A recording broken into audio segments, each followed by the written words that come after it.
Dear class of 2020, our grade is known for group hugs.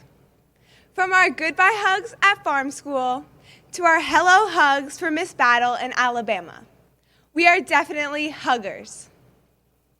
We all expected this spring to be full of more hugs. Enthusiastic hugs after we crushed the teachers in the faculty versus 8th grade basketball game. Congratulatory hugs after an amazing last musical performance. And tearful hugs at graduation as we headed off into the world. Hugs might be hard to accomplish today. It would take some serious hazmat suits and a whole lot of hand sanitizer. You might look at our graduation today, compared to the traditional white tent version, and think that tonight will be a bit of a disappointment. But to me, this graduation will be perfect, because we are here together. I once believed that these red roofs and low ceilings held our grade together. But we have now been away from campus for 3 months, and that has shown me that the red roofs and low ceilings are what brought us together, but they are not what keeps us together. We are together because we choose each other. It began in early childhood. We lost teeth, learned how to dress ourselves, and transformed into big kids together. We learned about life as we grew beans in baggies with wet paper towels. And we learned about death when our monarch butterflies died days after emerging from their cocoons. We learned how to be patient, waiting for our baby chicks to hatch. And we learned how to have joy in the moment at our Los Pollitos Dicen concert. We chose each other as our first friends. In lower school, we chose each other to be our adventure buddies as we fell in the pond, fought over who got to push the snack cart, and tackled conversations around race and racism. In 3rd grade, I remember crying in the computer lab with some white friends when we learned that people who look like us were responsible for slavery and institutionalized racism. 4th grade was the first time we discovered our inner debaters.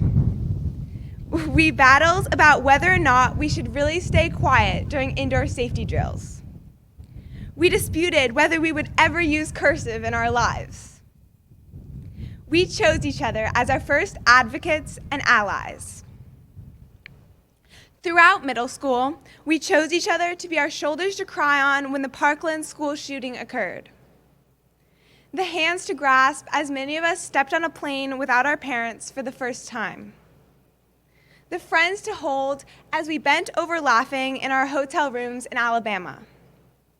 The people to grow beside as we slowly have discovered who we are and what we believe in. In the winter, we had Girls A Basketball Spirit Day. When we came out of the locker room, we saw the rest of the 8th grade was standing together on the bleachers, surrounded by kids of all ages, leading the school and cheering for us. They showed all of the younger kids what being supportive looks like. That's who our grade has become throughout our time at Gordon, leaders. Part of Gordon's mission is to encourage intellectual leadership and stimulate a drive for positive societal impact.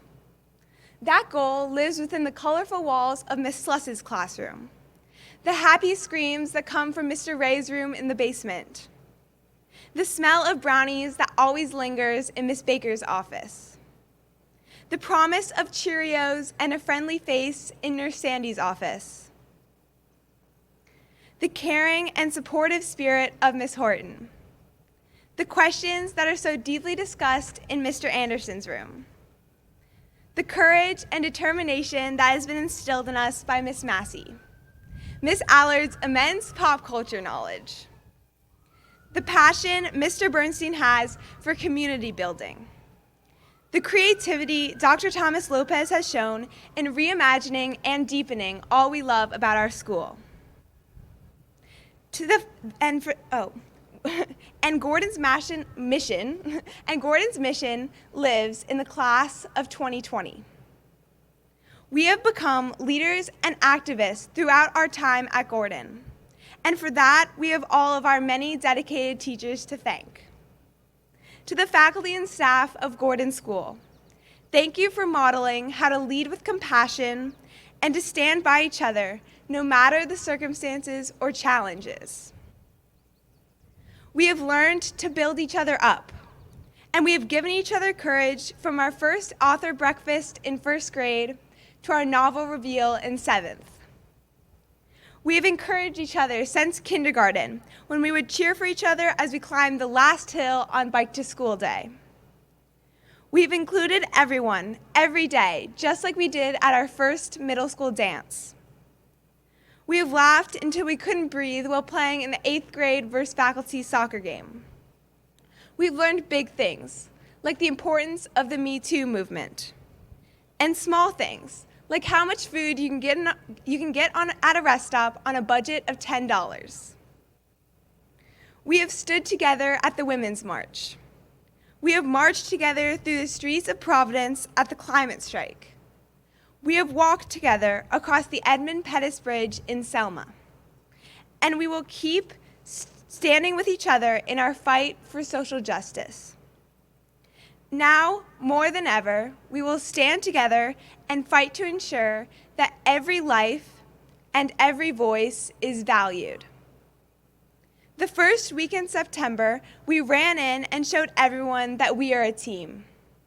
We have led the school this year by choosing each other. Today, on our graduation day, I still choose you.